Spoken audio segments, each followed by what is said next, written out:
Welcome to Alaska Statewide Weather. I'm meteorologist Eric Holloway with the National Weather Service for February 5th, 2020. We have a couple options if you want to research any weather forecast that you don't see, you want more information.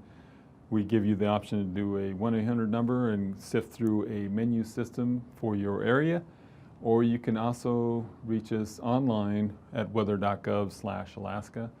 And if you take off Alaska and put Fairbanks, Anchorage, or Juneau, that will help you to further refine your search. And if you have any questions about what we're doing here or the weather in general, or just want to chit-chat, please don't be afraid to email us at the email listed below to reach us at any time. For hazardous weather, for today we've got a lot of stuff going on in the northern part of the northeast part of the state. We've got winter storm advisories out for Thursday evening over a large portion of the northeast, including portions of the eastern Brooks Range down through the Yukon and through the Koyukuk River Valley, where snow and blowing snow up to 2 to 4 inches, and wind chills down to -55 below in that area. Over as you get onto the Kobuk and Noatak River valleys and out there along the coast and the Seward portions of the Seward Peninsula, we're going to be looking at wind chill advisories to 55 below. And keep in mind that frostbite can happen in as little as 10 minutes in those kind of temperatures.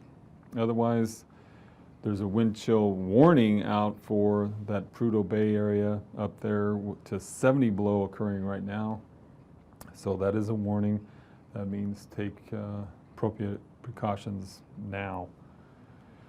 Lastly, we have winter storm advisories, winter storm watch or warnings out for St. Lawrence and the Bering Strait coast, with blowing snow and wind chills to -60 out that way.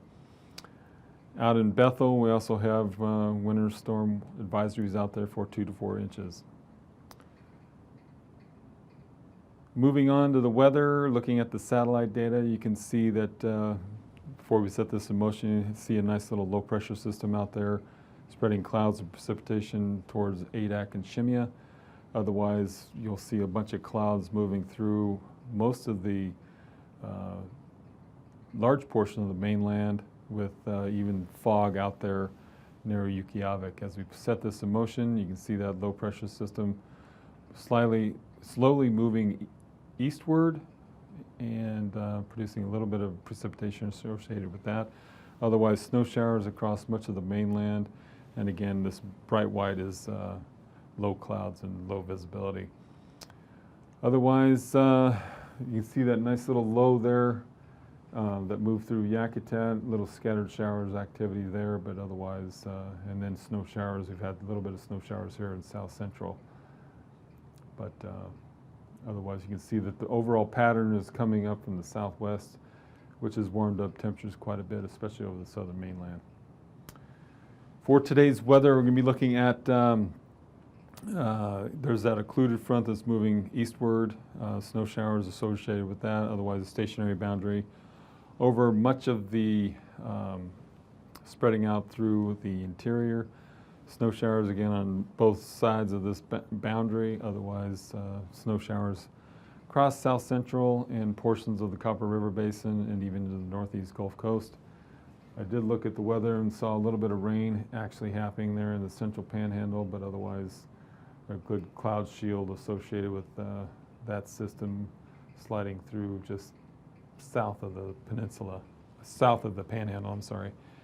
And tonight's weather, again, that system slowly weakens, scattered rain and snow showers across the Alaska Peninsula and up and through the Bering Sea with snow showers in that area. Otherwise, that stationary boundary remains somewhat in place, moving slightly eastward, and overall snow showers and somewhat windy conditions there. That's where that winter storm advisory is out for that area, but otherwise scattered snow showers south of the boundary and through southeast with onshore flow producing rain showers at the lower elevations, mixed precipitation. You move slightly inward, and then along the coastal mountains and inside waters areas, some snow showers in that area. For Thursday's weather, going to be looking at, again, that boundary slowly drifts off to the east. And there's that 996 millibar low now heading up into the Bristol Bay area with rain showers out ahead of it. Across Kodiak Island, portions of the lower south side of the Alaska Peninsula. Otherwise, scattered snow showers up through the northeast Gulf Coast and up through the eastern interior and eastern Arctic coast. Sorry about this. This is not actually smoke, but actually fog that's been, we're expecting that for the next couple days up on that north slope. But otherwise, there's another system moving in to Aleutians just off the picture there, but weakening snow showers and even a little bit of rain at the lower elevations there in the Panhandle. For Friday's weather, we'll be looking at, again, there's the next system moving into the western and central Aleutians, otherwise rain and mixed precipitation associated with this next low that slowly heads east will be spreading out along the Aleutians, the eastern Aleutians and Alaska Peninsula. Otherwise, scattered snow showers through much of south central and into the eastern interior. And actually a pretty nice day on store for Friday for southeast with just scattered snow showers expected there near the Baranof Island.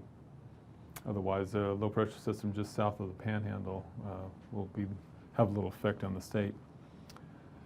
Low temperatures for Thursday morning, we're going to be looking at minus 20s and 30s across the north slope.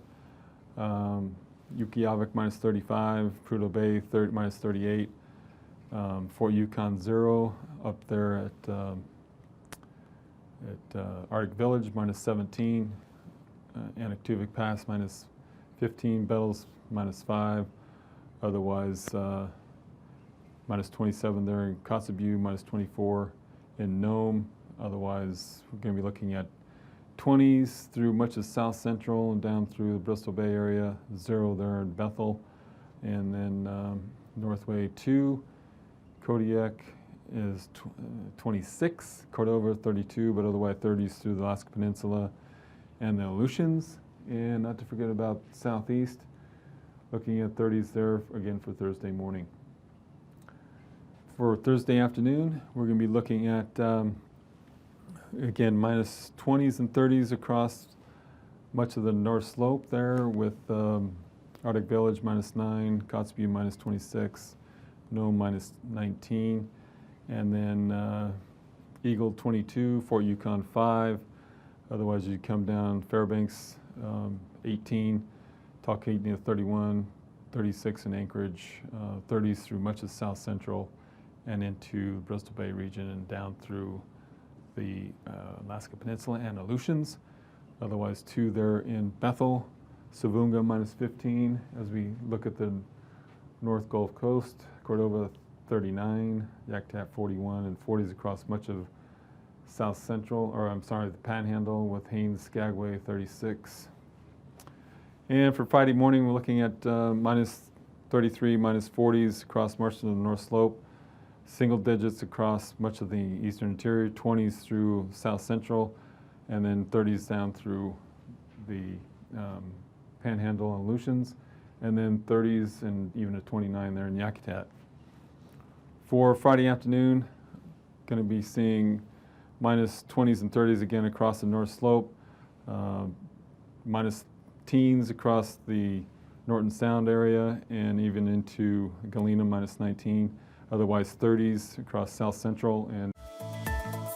And now, aviation weather around Alaska. Moving on to flying weather for Thursday morning. We have IFR conditions over the coastal mountains and into the North Gulf Coast and even spreading into the Matsu Valley. Otherwise, IFR conditions along a stationary boundary anchored by a low in the Eastern Aleutians with IFR conditions there in Alaska Peninsula and portions of the southwest and into the Bering Sea. For Thursday afternoon, continuing IFR conditions with that low pressure system, bringing IFR conditions across much of the Bristol Bay region and Alaska Peninsula, otherwise marginal conditions through much of the eastern interior and even along the eastern Arctic coast. Otherwise, IFR conditions there along the coastal mountains with marginal conditions around the rest of the southeast. For Friday morning, again, coastal mountains and portions of the south, we see IFR conditions with marginal conditions spreading out through much of the northern panhandle. IFR conditions again showing up there in Prince William Sound, eastern Kenai, and also along that boundary again, that remains almost stationary. With IFR conditions across much of the eastern interior down through Bristol Bay and even IFR conditions there with the next low pressure system. Otherwise marginal conditions up in the northeast part of the mainland. For Friday, extensive IFR conditions across, spreading from basically the northern Gulf through the eastern Kenai, down Kodiak Island and Bristol Bay, Alaska Peninsula, and then finally out through much of the Bering Sea, and then portions of the Yukon River Basin there, IFR conditions, and also IFR conditions along portions of the Brooks Range. But otherwise, southeast looks like marginal conditions in that region. For the past conditions there in the Brooks Range and Aktuvik, IFR conditions. IFR conditions improving to marginal at Adigan. And down on the Alaska Range passes, Lake Clark and Merrill, marginal conditions there. Rainy, marginal. Windy, marginal. And Isabel, marginal. And Mentasta, all marginal. Otherwise, Tanita is going to be having IFR conditions early and then improving to marginal during the day. Also for Portage. And then also much the same for the passes down in the southeast. For freezing levels, we do have elevated freezing levels, but they're just south of the Alaska Peninsula. Otherwise, surface conditions lining up there along the coastal mountains up through the North Gulf and down through the eastern Kenai Peninsula, Kodiak Island, Alaska Peninsula, and then to the Bering. For icing conditions, we're going to be going with areas of considerable moderate there in the Panhandle up through the northern Gulf. Otherwise, isolated moderate through much of the mainland above 7,000 feet there, and between 3,000 and 5,000 feet as you get out into the eastern Aleutians and Alaska Peninsula. And for the jet stream, looking at a 200 knot wind there at 30,000 feet, just way south of the Kamchatka Peninsula. Otherwise, as you get closer to the eastern Aleutians, 110 knot there, and 105 knots as you reach the coast of North America there. Otherwise, 40 knot winds around a weakening low pressure there along the north slope. And for 9,000 foot winds on Thursday, looking at again, southwesterly winds across much of the mainland with 20 to 50 knots there, 10 knots along the north slope. Otherwise, 20 knots through southwest and Bristol Bay region and into the southeast, 10 to 20 knots across that region. For 3,000 foot on Thursday, again, southwesterly winds across much of the mainland, 25 to 30 knots there. Otherwise, northerly winds out in the Bering Strait. Low pressure system there carrying 60 knot winds just south of the Aleutians. Otherwise, the Panhandle, 20 to 25 knots there. And for turbulence, we're going to be looking at below 4,000 feet over the Bristol Bay region through Kodiak Island and large portion of the Alaska Peninsula. We're also depicting below 3,000 feet there in the Aleutians. As for the southeast, nothing depicted there. We'll be back soon with the marine weather.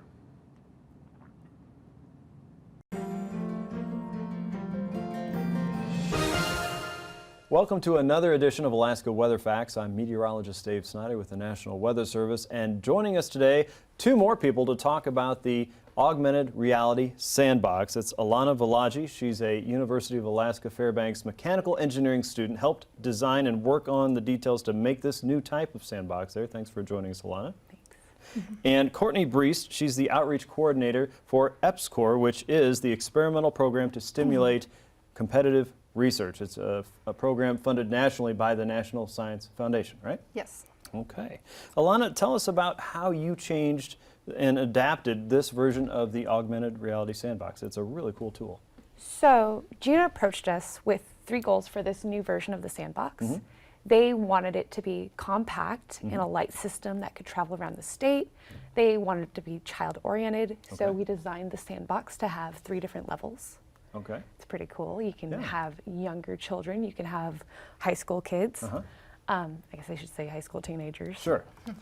And then we also designed it to be more marketable, user-friendly, so that this could be seen eventually in classrooms all over the place, all over the state. Okay. And you had a big hand in this, but this was a team approach, right? Definitely. It was a really good experience for myself, for George Stevens, who we'll see later. One of our hand models today. Yeah. For 2 other members who aren't here today, Cody Klingman and Austin Hunt. And it was just a really good learning experience all around.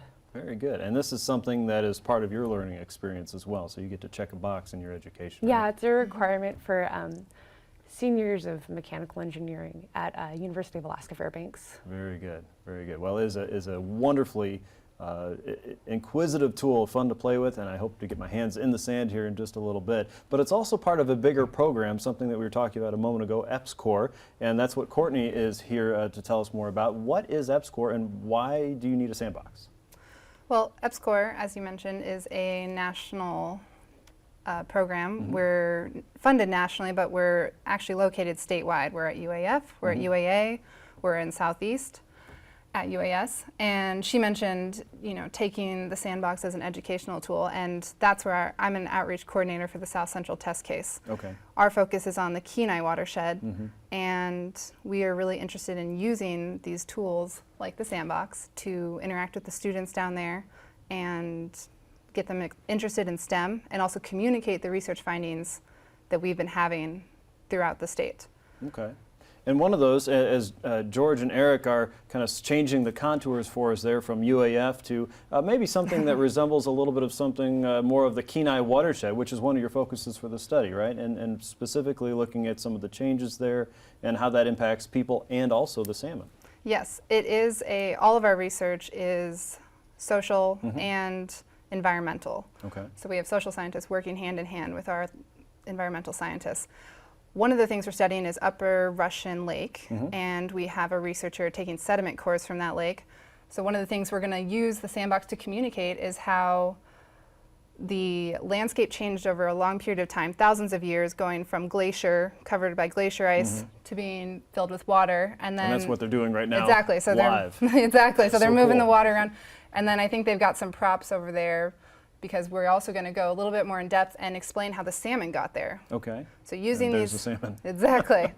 Oh, I think there's a few more. Yeah, we like more salmon in Alaska. More salmon. Yeah, exactly. So it's really taking the findings from our research grant and just trying to connect with the community and translate it in a really hands-on and exciting way, so people can, you know, interact with us as much as possible. Well, sure. That makes the learning and the science real and quite literally in your face, rather than just some boring black and white paper that you have to read about. This is something that people can understand better because it's visual and they're touching and feeling and seeing these changes, right? Yeah, and get them engaged.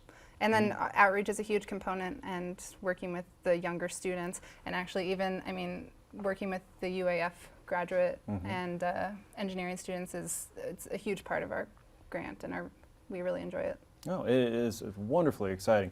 And so, Alana, you were telling us that this is built to travel. Right. And this is built to do more things than version 1. Where can this type of project go in Alaska? And what can it demonstrate? I mean, we were hoping to eventually get to villages that were harder to reach, that you couldn't necessarily move a whole fixed instrument to, right? You need something that can pack up, fit in your truck bed.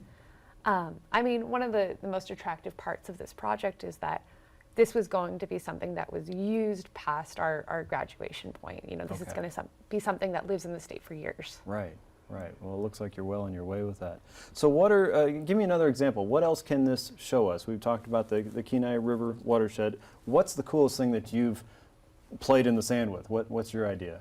Well, I definitely enjoy the props, but we also like kind of building up a giant mound, and if you put some water behind it, you can make a little runway, I guess, and Okay.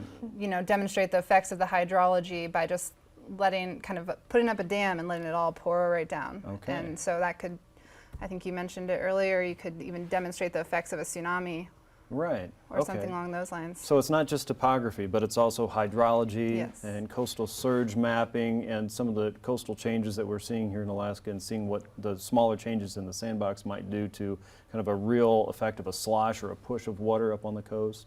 Tsunami inundation mapping, or even glacial dam release, as some has been demonstrated before. Yep. So wow, that's just an impressive thing. That it seems like the possibilities are nearly endless with this, and probably even more ideas that are popping up in your head too. Yeah, as we speak. Very cool. All right. Well, if folks want to get more information about EPSCOR, you guys are online. You're on Facebook, Twitter, and on YouTube.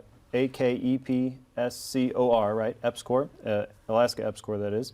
And again, you guys are funded by the National Science Foundation, Yes, so sir. more to come from that, and a longer-term study there.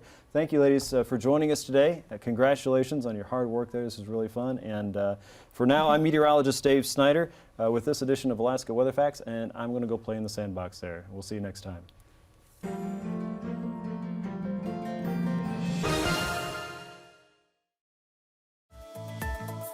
And now, marine weather around Alaska. Took a look at the sea ice analysis today. You can see that we're expecting ice conditions on the east side of St. Matthew Island to slowly lift north, while on the west side of Matthew Island, winds and ice will be coming down from the north, helping to advance that sea ice there on the other side of St. Matthew Island. Otherwise, we have some openings and lower concentrations of ice there in Bristol Bay, and status quo pretty much in Cook Inlet. For southeast marine forecast, looking for southerly winds in the inside waters, 10 to 15 knots there. Outside waters, winds from the west at 15 to 20 knots, seas as high as 12 feet down this way, and 13 knots in the central and northern part of the outside waters. Along the Gulf Coast, winds again from the west at 20, seas as high as 12 feet. For Friday, looking at winds generally from the north, 10 to 15 knots inside waters. Outside waters, winds generally from the northwest at 20 to 25 knots, seas as high as 12 feet. For the south central region, looking at winds on the Gulf Coast, looking at winds generally from the west at 25 knots, seas as high as 11 feet. Prince William Sound from the southwest at 10. Otherwise, Cook Inlet, winds generally from the north and the central, from the south, I'm sorry, from the central and northern part of the Cook Inlet, 20 to 25 knots. Kamishak Bay, winds generally from southeast at 15. For Friday, winds generally from the south, 20 to 25 knots, with seas as high as 9 feet. Prince William Sound from the east at 20. Otherwise, Cook Inlet, looking at winds generally from the north, 20 to 30. Otherwise, westerly there, Kamishak Bay at 30. For Alaska Peninsula, Kodiak Island, winds generally from the south, 20 to 30 knots there. On the south side of the peninsula, 35 knots from the southeast at 15 knots. North side and Bristol Bay area, winds generally from the east, 20 to 25 knots. For Friday, winds from the southwest across and around Kodiak Island, 20 to 30 knots there, seas as high as 16 feet. South side of the peninsula, looking at winds generally from the south at 30 knots, seas as high as 16 feet. On the north side, winds generally from the northeast at 15 to 30. On the edge of that pack ice, seas as high as 7 feet. For the Aleutian chain, winds generally from the northeast, or northwest, I'm sorry, 20 to 25 knots, seas as high as 11 feet, or 21 feet. And as you get out to the western Aleutians, winds generally from the southeast or east from 20 to 25 knots, seas as high as 15 feet. And for Friday, winds generally from the east at 30 to 35 knots, seas as high as 22 feet. Otherwise, as you get out to the western part of that, winds generally from the south or southeast, 30 to 45 knots, seas as high as 19 feet out there near Shimia. For the west coast, winds generally from the north, 15 to 30 knots. Otherwise, along the pack ice, winds generally from the south, southwest at 30 knots. And for the west coast on Friday, winds generally from the north, 15 to 25 knots along the pack ice, again southwesterly 30 to 40 knots. For the Arctic coast, winds generally from the north, 10 to 15 knots. Otherwise, out along the northwest and down through the Bering Strait, 15 to 25 knots. And then the Arctic coast, winds generally continue on Friday from the west at 10 to 15 knots and down through the Bering Strait, northwest coast, 10 to 20 knots there. For tonight's weather, Bering Sea stationary front's going to be spreading out into through the mainland with snow showers along that boundary, rain showers and mixed precipitation across portions of the Alaska Peninsula and up through the North Gulf Coast and into the Panhandle with snow showers further inland and into the Copper River Basin. For Thursday's weather, again, that stationary boundary slowly moves east with rain showers depicted along the coastal areas, Kodiak Island, and snow showers in the northeast. But otherwise, rain showers and a few snow showers remain in Panhandle and in through the northeast part of the state. And for Friday's weather, another Aleutian low coming on shore there with 973 millibar low. Otherwise, a warm front bringing rain showers to portions of the Alaska Peninsula and scattered snow showers through the south central, rain showers through much of the northern part of the Panhandle. These forecasts are for planning purposes only. Call 1-800-WX-BRIEF for a formal pre-flight briefing. Always file a flight plan before you go flying. The U.S. Coast Guard Auxiliary urges you to leave a float plan with a friend or the harbor master before you go boating.